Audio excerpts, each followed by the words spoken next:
ಇನ್ನು ಒಂದೇ ವರ್ಷ ಮೋದಿ ಸರ್ಕಾರ ಆಡಳಿತದಲ್ಲಿರೋದು. ದೇಶಕ್ಕೆ ಆರ್ಥಿಕ ಬಿರುಗಾಳಿ ಅಪ್ಪಳಿಸಲಿದೆ ಅಂತ ರಾಹುಲ್ ಗಾಂಧಿ ಹೇಳಿದ್ದೇಕೆ? ಬಡವರು ಎಂದರೆ ಮೋದಿ ಸರ್ಕಾರಕ್ಕೆ ಅಷ್ಟೊಂದು ಅಸಡ್ಡೆಯೇ? ನಮಸ್ಕಾರ, ಈ ದಿನ .comಗೆ ಸ್ವಾಗತ. ನಾನು ಮನೋಜ್ ಆರ್ ಕಂಬಳಿ. ದೇಶ ಹಿಂದೆಂದೂ ಕಾಣದಂಥ ದುಸ್ಥಿತಿಗೆ ತಲುಪುವ ಪರಿಸ್ಥಿತಿಗೆ ಬಂದು ನಿಂತಿದೆ. ದಿನದಿಂದ ದಿನಕ್ಕೆ ಬೆಲೆ ಏರಿಕೆಯ ಬಿಸಿ ಜನಸಾಮಾನ್ಯರಿಗೆ ತಡ್ತಾ ಇದೆ. ಕೇಂದ್ರ ಸರ್ಕಾರ ಯುದ್ಧದ ಕಾರಣವನ್ನು ಕೊಟ್ಟು ಪೆಟ್ರೋಲ್ ಡೀಸೆಲ್ ಬೆಲೆ ಏರಿಕೆಯನ್ನು ಮಾಡಿದೆ. ಈಗ ಪ್ರತಿ ಲೀಟರ್ ಪೆಟ್ರೋಲ್ಗೆ 110 ರೂಪಾಯಿ, ಅದೇ ರೀತಿ ಡೀಸೆಲ್ ಪ್ರತಿ ಲೀಟರ್ಗೆ 98 ರೂಪಾಯಿ ಮುಟ್ಟಿದೆ. ಕೇವಲ ಪೆಟ್ರೋಲ್ ಡೀಸೆಲ್ ಬೆಲೆ ಮಾತ್ರ ಏರಿಕೆ ಆಗಿಲ್ಲ, ಇದರಿಂದ ದಿನನಿತ್ಯದ ವಸ್ತುಗಳ ಬೆಲೆಯೂ ಏರಿಕೆ ಆಗ್ತಾ ಇದೆ. ಒಟ್ಟಾರೆಯಾಗಿ ಸಾರ್ವಜನಿಕರು ಹಿಂದೆಂದೂ ಕಾಣದಂಥ ಬೆಲೆ ಏರಿಕೆಯ ಬಿಸಿ ತಟ್ಟಲಿದೆ. ಬಡವರು ಬದುಕುವ ಪರಿಸ್ಥಿತಿಯೇ ಕಷ್ಟವಾಗುವ ಸಂದರ್ಭಕ್ಕೆ ಕೇಂದ್ರ ಸರ್ಕಾರ ತಂದಿಳಿಸಿದೆ. ಕಳೆದ ವಾರ ರಾಹುಲ್ ಗಾಂಧಿ ಕೇಂದ್ರ ಸರ್ಕಾರದ ವಿರುದ್ಧ ವಾಗ್ದಾಳಿಯನ್ನು ನಡೆಸಿದರು.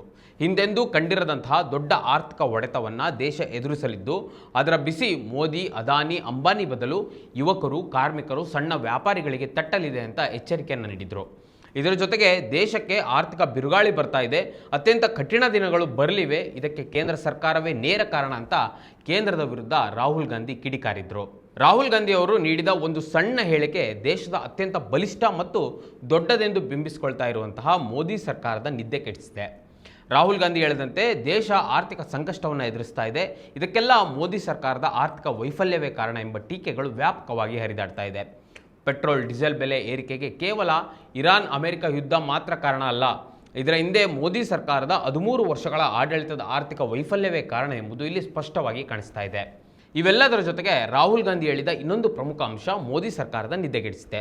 ಅದೇನೆಂದರೆ, ಮೋದಿ ಸರ್ಕಾರ ಕೇವಲ 1 ವರ್ಷ ಅಧಿಕಾರದಲ್ಲಿರ್ತದೆ, 1 ವರ್ಷದ ಅವಧಿಯಲ್ಲಿ ಉರುಳಿ ಬೀಳ್ತದೆ ಎಂದು ಭವಿಷ್ಯವನ್ನು ನುಡಿತಿದ್ದಂತೆ ಇಡೀ ಆಡಳಿತಾರೂಢ ಬಿಜೆಪಿಯ ವಲಯವು ವಿಲವಿಲ ಒದ್ದಾಡಲಾರಂಭಿಸಿದೆ. ಈ ಮಾತಿನಿಂದ ಬಿಜೆಪಿಯ ಎಲ್ಲ ನಾಯಕರು ರಾಹುಲ್ ಗಾಂಧಿ ಮೇಲೆ ಮುಗಿಬೀಳ್ತಾ ಇದ್ದಾರೆ. ರಾಹುಲ್ ಗಾಂಧಿ ದೇಶದಲ್ಲಿ ಅರಾಜಕತೆ ಮತ್ತು ಅಂತರ್ಯುದ್ಧವನ್ನು ಸೃಷ್ಟಿಸಲು ಸಂಚು ರೂಪಿಸುತ್ತಿದ್ದಾರೆ ಅಂತ ಆರೋಪಗಳನ್ನು ಮಾಡ್ತಾ ಇದ್ದಾರೆ. ನಿಜಕ್ಕೂ ರಾಹುಲ್ ಗಾಂಧಿ ಹೇಳಿರುವ ಮಾತಿನ ಹಿಂದೆ ದೇಶದ ಆಳದಲ್ಲಿ ಅಡಗಿರುವ ತೀವ್ರ ಆರ್ಥಿಕತೆಯ ಬಿಕ್ಕಟ್ಟು ಮತ್ತು ಸಾಮಾಜಿಕ ಅನ್ಯಾಯದ ವಿಚಾರಗಳಿವೆ ಎಂಬುದಂತೂ ಸತ್ಯ.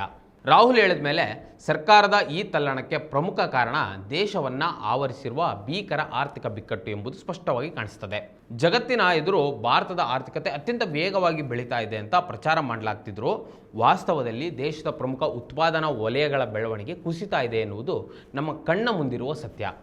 ವಿದೇಶಿ ಹೂಡಿಕೆದಾರರು ಭಾರತೀಯ ಮಾರುಕಟ್ಟೆಯಿಂದ ದಿನೇ ದಿನೇ ಕೋಟ್ಯಾಂತರ ರೂಪಾಯಿ ಹಣವನ್ನು ಹಿಂತೆಗೆದುಕೊಳ್ತಾ ಇದ್ದಾರೆ. ಅಷ್ಟೇ ಅಲ್ಲದೆ ದೇಶದ ಹೆಮ್ಮೆಯ ಜಾಗತಿಕ ಕಾರ್ಪೊರೇಟ್ ಕಂಪನಿಗಳಾದ ಸನ್ ಫಾರ್ಮಾ ಆಗಿರ್ಬೋದು, ಟಾಟಾ ಮೋಟಾರ್ಸ್ ಆಗಿರ್ಬೋದು ಮತ್ತು ಬಜಾಜ್ ಗ್ರೂಪ್ನಂತಹ ದೈತ್ಯ ಸಂಸ್ಥೆಗಳು ಭಾರತದ ಒಳಗೆ ಹೊಸ ಹೂಡಿಕೆ ಮಾಡಲು ಹಿಂಜರಿತಾ ಇದೆ. ದೇಶದ ಭವಿಷ್ಯದ ಮೇಲೆ ನಂಬಿಕೆ ಕಳೆದುಕೊಂಡಿರುವ ಈ ಕಾರ್ಪೊರೇಟ್ ಸಂಸ್ಥೆಗಳು ವಿದೇಶಿ ಕಂಪನಿಗಳನ್ನು ಖರೀದಿಸಲು ಮತ್ತು ಅಲ್ಲಿನ ಮಾರುಕಟ್ಟೆಯಲ್ಲಿ ಹಣ ಹೂಡಲು ಹೆಚ್ಚಿನ ಒಲವನ್ನು ತೋರಿಸ್ತಾ ಇರೋದು ಸರ್ಕಾರದ ಆರ್ಥಿಕ ನೀತಿಗಳ ವೈಫಲ್ಯಕ್ಕೆ ಹಿಡಿದ ಕನ್ನಡಿಯಂತಿದೆ. ಪಶ್ಚಿಮ ಏಷ್ಯಾದ ಬಿಕ್ಕಟ್ಟಿನಿಂದ ಇಂಧನ ದರಗಳು ಗಗನಕ್ಕೇರ್ತಾ ಇವೆ ಮತ್ತು ರಫ್ತು ಆರ್ಡರ್ಗಳಲ್ಲಿ ತೀವ್ರ ಅನಿಶ್ಚಿತತೆ ಎದುರಾಗಿದೆ ಅಂತ ಸ್ವತಃ ಹಣಕಾಸು ಸಚಿವೆ ನಿರ್ಮಲಾ ಸೀತಾರಾಮನ್ ಅವರೇ ಬಹಿರಂಗವಾಗಿ ಒಪ್ಕೊಂಡಿರೋದು ಪರಿಸ್ಥಿತಿಯ ಗಂಭೀರತೆಯನ್ನು ಎತ್ತಿ ತೋರಿಸ್ತಾ ಇದೆ. ಇನ್ನೊಂದು ಪ್ರಮುಖ ಅಂಶ, ದೇಶದ ಯುವಜನತೆ ಈಗಾಗಲೇ ಎಚ್ಚೆತ್ತುಕೊಂಡಿದ್ದಾರೆ. ಭಾರತೀಯ ಜನತಾ ಪಕ್ಷ ನಡೆಸ್ತಾ ಇರುವಂತಹ ಅರಾಜಕತೆಯ ವಿರುದ್ಧ ಸೋಷಿಯಲ್ ಮೀಡಿಯಾದಲ್ಲಿ ಕಾಕ್ರೋಚ್ ಜನತಾ ಪಕ್ಷ ಎನ್ನುವ ಮೂಲಕ ಕ್ಯಾಂಪೇನ್ ನಡೆಸಲಾಗ್ತಾ ಇದೆ. ಯುವಕರ ಆಕ್ರೋಶ ಜ್ವಾಲಾಮುಖಿಯಂತೆ ಕುದಿತಾ ಇದೆ. ಪದವಿ ಪಡೆದು ವರ್ಷಗಳೇ ಕಳೆದರೂ ದೇಶದಲ್ಲಿ ಉದ್ಯೋಗ ಸೃಷ್ಟಿಯಾಗ್ತಿಲ್ಲ.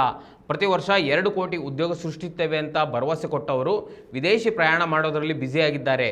ಹೀಗಿರುವಾಗ ಇದರ ನಡುವೆ ದೇಶದ ಅತ್ಯಂತ ಪ್ರತಿಷ್ಠಿತ ನೀಟ್ ಪರೀಕ್ಷೆಯ ಪೇಪರ್ ಲೀಕ್ನಂತಹ ಹಗರಣಗಳು ಲಕ್ಷಾಂತರ ವಿದ್ಯಾರ್ಥಿಗಳ ಮತ್ತು ಅವರ ಹೆತ್ತವರ ಬದುಕನ್ನು ನಡುಬೀದಿಗೆ ತಂದಿಳಿಸಿದೆ ಕೇಂದ್ರ ಸರ್ಕಾರ. ಇಂತಹ ದೊಡ್ಡ ಸಮಸ್ಯೆ ಎದುರಾಗ್ತಿದ್ರು ಅದಕ್ಕೆ ಸಂಬಂಧಪಟ್ಟಂತಹ ಸಚಿವರ ರಾಜೀನಾಮೆ ಪಡಿತಾ ಇಲ್ಲ. ಕೇಂದ್ರ ಸರ್ಕಾರವು ಶಿಕ್ಷಣ ಸಚಿವ ಧರ್ಮೇಂದ್ರ ಪ್ರಧಾನ್ ಸೇರಿದಂತೆ ಯಾವುದೇ ಸಚಿವರ ಅಥವಾ ಉನ್ನತ ಅಧಿಕಾರಿಗಳ ಮೇಲೆ ಕ್ರಮ ಜರುಗಿಸದೆ ತನ್ನ ಅಹಂಕಾರವನ್ನು ಪ್ರದರ್ಶನ ಮಾಡ್ತಾ ಇದೆ. ತಪ್ಪುಗಳನ್ನು ಒಪ್ಪಿಕೊಳ್ಳದ ಕೇಂದ್ರ ಸರ್ಕಾರ ಯುವಕರಲ್ಲಿ ಸರ್ಕಾರದ ವಿರುದ್ಧ ತೀವ್ರ ನಿರಾಸೆ ಮತ್ತು ಆಕ್ರೋಶವನ್ನು ಹುಟ್ಟಾಕುವಂತೆ ಮಾಡಿದೆ. ಇಡೀ ಕೇಂದ್ರ ಸರ್ಕಾರದ ಒಳಗೆ ಯಾರಿಗೂ ಸ್ವಂತ ಅಸ್ತಿತ್ವವಿಲ್ಲ. ಇಡೀ ವ್ಯವಸ್ಥೆ ಕೇವಲ ನರೇಂದ್ರ ಮೋದಿ ಮತ್ತು ಅಮಿತ್ ಶಾ ಎಂಬ ಇಬ್ಬರು ವ್ಯಕ್ತಿಗಳ ಇಚ್ಛಾಶಕ್ತಿಯ ಮೇಲೆ ಮಾತ್ರ ನಿಂತಿದೆ ಎಂಬುದಂತೂ ಸ್ಪಷ್ಟವಾಗಿ ಕಾಣಿಸ್ತಾ ಇದೆ. ಇದು ನಮಗೆ ಮೇಲ್ನೋಟಕ್ಕೆ ಎಷ್ಟು ಶಕ್ತಿಶಾಲಿಯಾಗಿ ಕಾಣ್ತದೆಯೋ ಒಳಗಡೆ ಅಷ್ಟೇ ಟೊಳ್ಳಾಗಿದೆ ಎಂಬುದಂತೂ ಸತ್ಯ. ಒಂದು ವೇಳೆ ಸಣ್ಣದೊಂದು ಸಚಿವ ಸ್ಥಾನಕ್ಕೆ ಚ್ಯುತಿ ಬಂದರೂ ಇಡೀ ಸಚಿವಾಲಯಗಳ ಸರಣಿ ವೈಫಲ್ಯಗಳು ಸಾರ್ವಜನಿಕವಾಗಿ ಬಯಲಾಗುವ ಭಯ ಈಗ ಕೇಂದ್ರ ಸರ್ಕಾರವನ್ನು ಕಾಡ್ತಾ ಇದೆ. ದೆಹಲಿಯಲ್ಲಿ NDA ಅಧಿಕಾರ ಹಿಡಿದಿಟ್ಟಿರೋದು ಆಂಧ್ರ ಪ್ರದೇಶದ ಚಂದ್ರಬಾಬು ನಾಯ್ಡು ಮತ್ತು ಬಿಹಾರದ ನಿತೀಶ್ ಕುಮಾರ್ ಅವರ ಮೈತ್ರಿಯ ಬಲದಿಂದ ಮಾತ್ರ. ಅಲ್ಲಿನ ವಿದ್ಯಾರ್ಥಿಗಳು ಮತ್ತು ಯುವಕರು ಉದ್ಯೋಗಕ್ಕಾಗಿ ಬೀದಿಗಿಳಿದಾಗ ಈ ಮೈತ್ರಿ ಪಕ್ಷಗಳು ಯಾವಾಗ ಕೈ ಕೊಡಲಿವೆ ಎಂಬ ಆತಂಕ ಬಿಜೆಪಿಗೆ ತೀವ್ರವಾಗಿ ಕಾಡ್ತಾ ಇದೆ. ಇನ್ನು ಮೀಡಿಯಾಗಳು, ಎಲೆಕ್ಷನ್ ಕಮಿಷನ್ನಂತಹ ಪ್ರಜಾಪ್ರಭುತ್ವದ ಪ್ರಮುಖ ಸಂಸ್ಥೆಗಳು ಸದಾ ಸರ್ಕಾರದ ಪರವಾಗಿಯೇ ಕೆಲಸ ಮಾಡ್ತಿರೋದು ಎಲ್ಲರಿಗೂ ಸ್ಪಷ್ಟವಾಗಿ ಗೊತ್ತಿರುವ ಸಂಗತಿ. ಇದರ ಜೊತೆ ನ್ಯಾಯಾಂಗವೂ ಕೂಡ ಆಡಳಿತ ಪಕ್ಷದ ಪರವಾಗಿ ಇರುವುದು ಅನೇಕ ಸಂದರ್ಭದಲ್ಲಿ ಸಾಬೀತಾಗಿದೆ. ಈಗ ದೇಶದಲ್ಲಿ ಭುಗಿಲೆದ್ದಿರುವ ಆಡಳಿತ ವಿರೋಧಿ ಅಲೆಯನ್ನು ನೋಡಿದಾಗ ರಾಹುಲ್ ನುಡಿದ ಭವಿಷ್ಯ ಸತ್ಯವಾಗಬಹುದು ಅಂತ ಅಂದಾಜಿಸಲಾಗ್ತಾ ಇದೆ. ಸರ್ಕಾರದ ಅನೇಕ ವೈಫಲ್ಯಗಳ ಜೊತೆಗೆ ಸಾರ್ವಜನಿಕರ ಮೇಲೆ ಏರ್ತಾ ಇರುವ ಬೆಲೆ ಏರಿಕೆ ಮುಂದೊಂದು ದಿನ ಜನರ ಆಕ್ರೋಶದ ಕಟ್ಟೆಯನ್ನು ಹೊಡೆಯಬಹುದು. ಪೆಟ್ರೋಲ್, ಡೀಸೆಲ್ ಮತ್ತು CNG ಮೇಲೆ ಮತ್ತೆ ಬೆಲೆ ಏರಿಕೆ, ನರೇಗಾ ಎನ್ನುವ ಮಹತ್ವದ ಯೋಜನೆಯನ್ನು ತೆಗೆದು VBG ರಾಮ್ಜಿ ಎನ್ನುವ ಯೋಜನೆಯನ್ನು ತಂದು ಬಡವರ ಹೊಟ್ಟೆ ಮೇಲೆ ಒಡೆಯುವ ತಂತ್ರ, ಹೀಗೆ ಜನಸಾಮಾನ್ಯರ ಬದುಕನ್ನು ಇನ್ನಷ್ಟು ಸಂಕಷ್ಟಕ್ಕೆ ಕೇಂದ್ರ ಸರ್ಕಾರ ದೂಡ್ತಾ ಇದೆ. ಇವೆಲ್ಲದರ ಜೊತೆಗೆ ಅಂತಾರಾಷ್ಟ್ರೀಯ ಮಟ್ಟದಲ್ಲಿ ಭಾರತದ ರೂಪಾಯಿ ಮೌಲ್ಯ ದೀರ್ಘಕಾಲೀನ ಕುಸಿತ ಕಾಣ್ತಾ ಇದೆ. ಭಾರತದ ಆರ್ಥಿಕತೆಯ ವೈಫಲ್ಯ ಇದರಿಂದ ಎದ್ದು ಕಾಣ್ತಾ ಇದೆ. ಪ್ರಸ್ತುತ $1ಗೆ ಭಾರತ 96 ರೂಪಾಯಿ ಕೊಡಬೇಕಾಗಿದೆ. ವಿದೇಶದಲ್ಲಿ ಕೂತು ಮೋದಿಯನ್ನು ಹೊಗಳ್ತಾ ಇದ್ದಂತಹ NRIಗಳು ಮೋದಿ ಆಡಳಿತದಿಂದ ಈಗ ಫುಲ್ ಸುಸ್ತಾಗಿ ಹೋಗಿದ್ದಾರೆ. ಕೇವಲ ಭಾರತದಲ್ಲಿ ಬದುಕುವ ಜನರಿಗೆ ಮಾತ್ರ ಅಲ್ಲ, ಭಾರತದಿಂದ ವಿದೇಶಕ್ಕೆ ತೆರಳಿದವರಿಗೂ ಸಂಕಷ್ಟವನ್ನು ಮೋದಿ ಸರ್ಕಾರ ತಂದಿಟ್ಟಿದೆ. ಇಷ್ಟೊಂದು ಗಂಭೀರ ಸಮಸ್ಯೆಗಳ ನಡುವೆ ಮೋದಿ ಸರ್ಕಾರ ಭಾರತವು ಅತ್ಯಂತ ವೇಗವಾಗಿ ಬೆಳೀತಾ ಇರುವ ಆರ್ಥಿಕತೆ ಅಂತ ಸುಳ್ಳು ಹೇಳ್ಕೊಳ್ತಾ ಇದೆ. ಇವುಗಳನ್ನು ಪ್ರಶ್ನೆ ಮಾಡಬಾರ್ದು ಅಂತ ಜನರ ಆಲೋಚನೆಗಳನ್ನು ಕೇವಲ ಮುಸ್ಲಿಮರು, ಮದರಸಗಳು, ದನ, ಒಂದೇ ಮಾತರಂ, ಬುಲ್ಡೋಜರ್, ಮಸೀದಿ, ಇನ್ನು ಮಸೀದಿ ಮುಂದೆ ಡ್ಯಾನ್ಸು, ನೃತ್ಯ, ಇವುಗಳಲ್ಲೇ ಭಾರತವನ್ನು ಮುಳುಗಿಸಲು ಪ್ರಯತ್ನ ಮಾಡ್ತಾ ಇದೆ. ಆದರೆ ಭಾರತದ ಜನ ಅಷ್ಟೊಂದು ಮೂರ್ಖರಲ್ಲ. ಈಗಾಗಲೇ ಎಚ್ಚೆತ್ತುಕೊಂಡಿದ್ದಾರೆ. ಮೋದಿ ಸರ್ಕಾರದ ಅರಾಜಕತೆಯ ವಿರುದ್ಧ ಬೀದಿಗಿಳಿತಾ ಇದ್ದಾರೆ. ಇನ್ನು ರಾಹುಲ್ ಗಾಂಧಿ ಹೇಳಿದ ಆರ್ಥಿಕ ಬಿರುಗಾಳಿ ಮತ್ತು ಮೋದಿ ಸರ್ಕಾರದ ಕುಸಿತ ಭಾರತದ ಭವಿಷ್ಯದಂತೆ ಕಾಣ್ತಾ ಇದೆ. ಆದರೆ ಯಾರೇ ಅಧಿಕಾರವನ್ನು ಕಳೆದುಕೊಳ್ಳಿ, ಭಾರತದಲ್ಲಿ ಜನತೆ ಈಗ ಎದುರಿಸ್ತಾ ಇರುವ ಆರ್ಥಿಕ ಸಂಕಷ್ಟದಿಂದ ಹೊರಬರಬೇಕು. ಅದನ್ನು ಸರ್ಕಾರಗಳು ಜವಾಬ್ದಾರಿಯಿಂದ ನಡೆದುಕೊಳ್ಬೇಕು. ಎಲ್ಲ ಜಾತಿ, ಧರ್ಮ, ಮತ, ಪಂಥಗಳನ್ನು ಒಳಗೊಂಡ ವಿಶೇಷ ದೇಶ ಅಂದರೆ ಭಾರತ. ಇಂತಹ ದೇಶ ಉಳಿಬೇಕಂದ್ರೆ ಇಲ್ಲಿನ ಜನರ ಬದುಕು ಉತ್ತಮವಾಗಿರಬೇಕು. ಅದೇ ನಿಜವಾದ ಭಾರತ. ವೀಕ್ಷಕರೇ, ಈ ವಿಡಿಯೋದ ಕುರಿತು ನಿಮಗೇನಿಸ್ತು ಕಮೆಂಟ್ ಮಾಡಿ ತಿಳಿಸಿ. ಮತ್ತು ಇದೇ ರೀತಿ ಸಾಕಷ್ಟು ವಿಡಿಯೋಗಳಿಗೆ ನಮ್ಮ ಈದಿನ.com ಯೂಟ್ಯೂಬ್ ಚಾನಲ್ನ ಸಬ್ಸ್ಕ್ರೈಬ್ ಮಾಡಿ ಮತ್ತು ನಮ್ಮನ್ನು ಬೆಂಬಲಿಸಿ. ನಮಸ್ಕಾರ. ಮತ್ತಷ್ಟು ವಿಶೇಷ ವಿಡಿಯೋಗಳನ್ನು ನೋಡಲು ಮತ್ತು ಹೊಸ ವಿಡಿಯೋಗಳ ಬಗ್ಗೆ ತಿಳಿಯಲು ಈದಿನ.com ಯೂಟ್ಯೂಬ್ ಚಾನೆಲ್ ಸಬ್ಸ್ಕ್ರೈಬ್ ಮಾಡಿ ಮತ್ತು ಬೆಲ್ ಐಕಾನ್ ಕ್ಲಿಕ್ ಮಾಡಿ.